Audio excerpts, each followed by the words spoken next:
Good morning. It's Monday, November 6th, and that means two things. First, the more I read about revenge bedtime procrastination, the more I want to get up really early to get a full day of faffing about done before I really get into work in earnest at 8 p.m.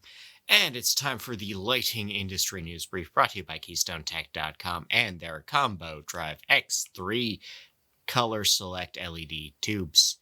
That's right. It's called Color Select because you select a color. There's 5 colors on it. It's on a switch. It's handy. What you don't have to select is between A and B because that happens on its own. So you've got 5 colors, 2 types, but on one device, which saves you shipping, saves you inventory, saves you managing your inventory, saves you the hassle of remembering what kind of tubes you have because your shelves are full of Keystone. Go to KeystoneTech.com. The link is in the description.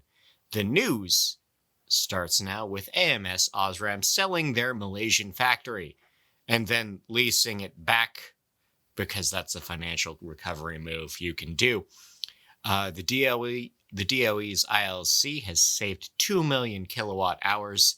The integrated lighting campaign has only been running for 3 years. Acuity has spent $131 million on redeeming warranties over the past 3 years. The costs of selling purple streetlights are piling up, is what I'm saying. NEMA's October Electro Industry Business Confidence Index is holding steady, with near-future optimism being more optimistic. Hosley is opening a new warehouse in Coppell, Texas. Crute will be distributing for Havells India. That's their first U.S. partner. Bell & McCoy has merged with FRM and has bought J.S. Cotney. Their reach is now across 13 states. The DLC's Industry Advisory Committee still has not released any info from their fall meeting. The OCL is adding declare labels. Chinese factory activity has contracted yet again. This is like 10 months of this at this point.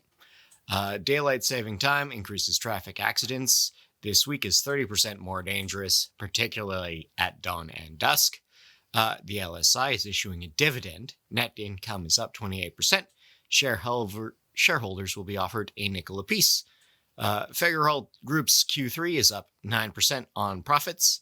AMS Osram's Q3 shows revenues are up at 904 million euros. Wolfspeed has reported losses at 53 cents per share.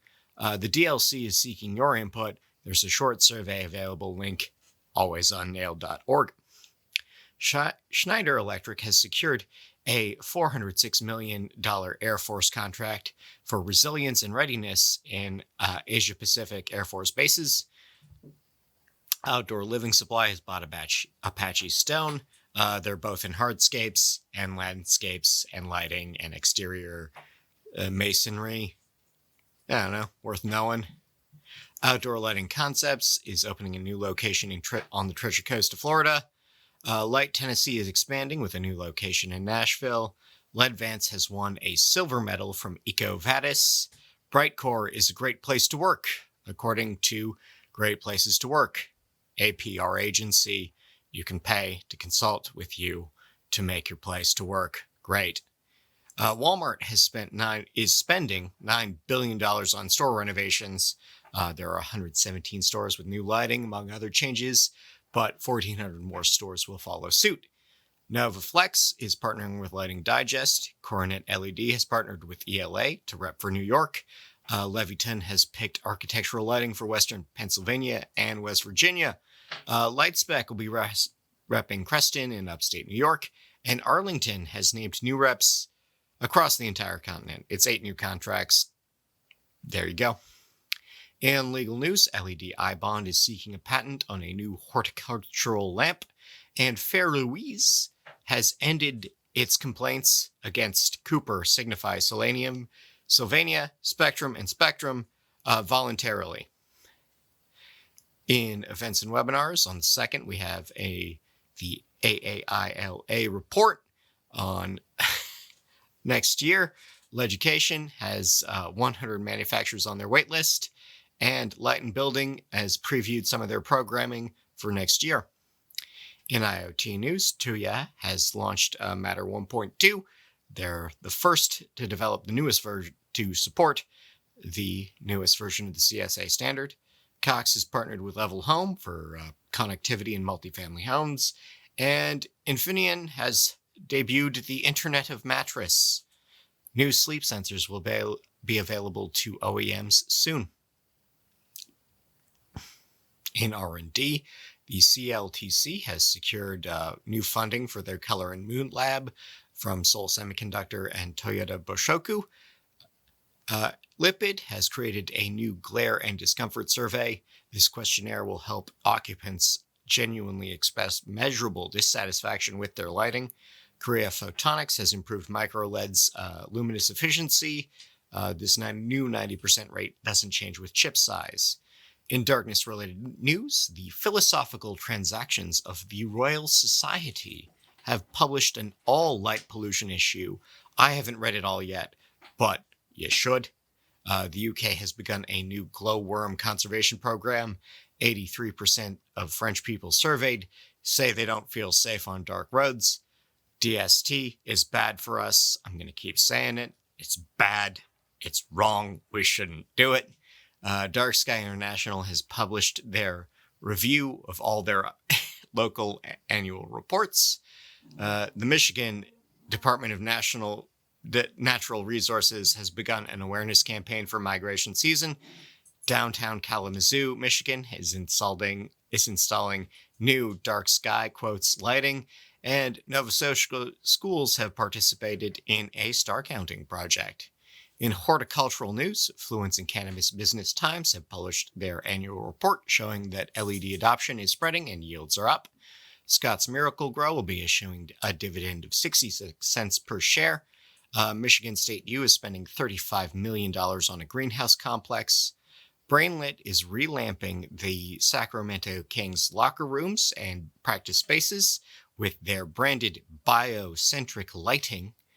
In recommended reading, all this on nailed.org, we have lighting and decarbonization, a case study at a Texas parking garage, a case study of retrofitting a school at Eskasoni in Nova Scotia, a case study of relamping a boat and RV dealer in Arizona, a case study of relamping Il Palazzo Grassi in Venice. We also have a discussion of how to clean your solar lighting fixtures, Black Dot LED explaining vapor pressure deficits, a deep dive into IoT security, a review of Govee curtain lights, track lighting is back, fashionably speaking. A toxicologist is interviewing Mariana Figuero on light and darkness. We have 4 lighting tricks for DST recovery, because I'm going to say it 3 times this week. We'll see how many times I say it next week. And understanding electrification in indoor farming. In local news, $23.5 million for upgrades at Kauai Harbor in Hawaii. Victoria, Texas is in its 3rd phase of a lighting project. Springfield, Oregon is beginning a street lighting project. Portland, Oregon is relighting their parks. Fort Independence Reservation, California is beginning their internal lighting projects. Wire thieves have stolen copper from 800 highway lamps in Kentucky. Unrelated, Acuity's failed phosphors have been spotted in Kentucky and Phoenix and Central Texas. Told you that I'd come back to that. In international news, we have a failure on Essex highways. We have Russian LED makers struggling to deal with importers. Swiss cities will be limiting holiday lighting this season. Off-grid lighting has been added to the pyramids at Giza for an art show. Mahakumbh in India is adding 67,000 new streetlights. Mahakumbh is a popular site for pilgrimages. Italy is aiming to cut municipal energy use in half over the next couple of years. In people news, James Bolton is leaving the lighting industry to direct logistics for Myers Sound. Craig Fisher is a regional sales manager at Shadow Shield. Baron Lighting has picked Gaurav Arora as their brand manager. Jim Taggart has announced the retirement his retirement from IMAR Canada with the end of the year. Mark Dundon is now a regional sales manager at Maxlight. Alvaro Garcia is now the CPO at Maxlight. The Icahn School of Medicine has awarded Dr. Mariana Figueroa an endowed professorship. Billy Hodges is back at Illuminations Inc. as VP of Marketing, while Johnny Hassan has been promoted to Senior Director of Spec and Sales at the same. Jason Goldberger is now the CEO of Lamps Plus, and we have a recap of fall moves from Inside Lighting.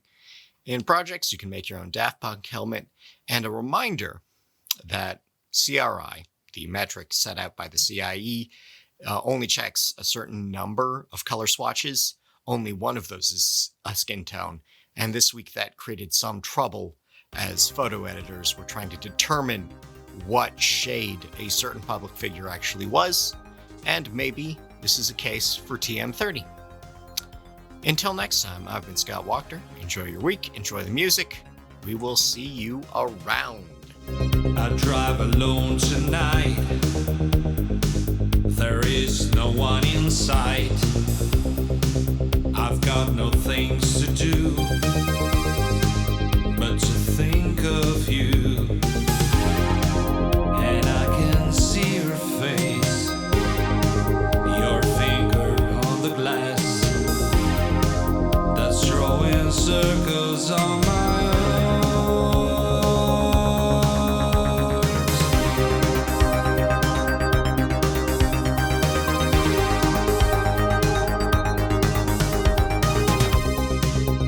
promises we made,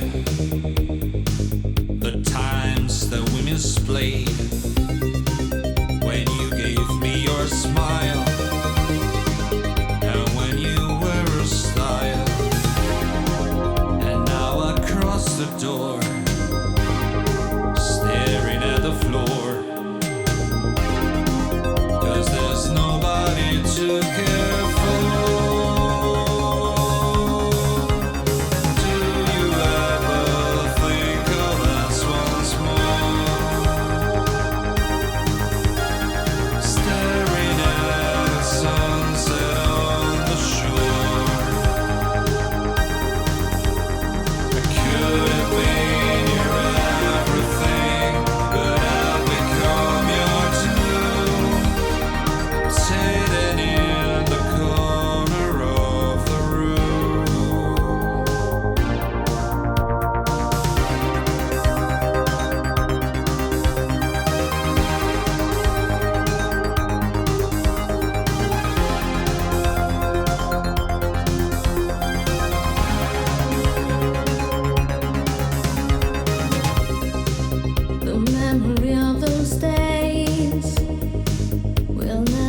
Fade away, still pops up to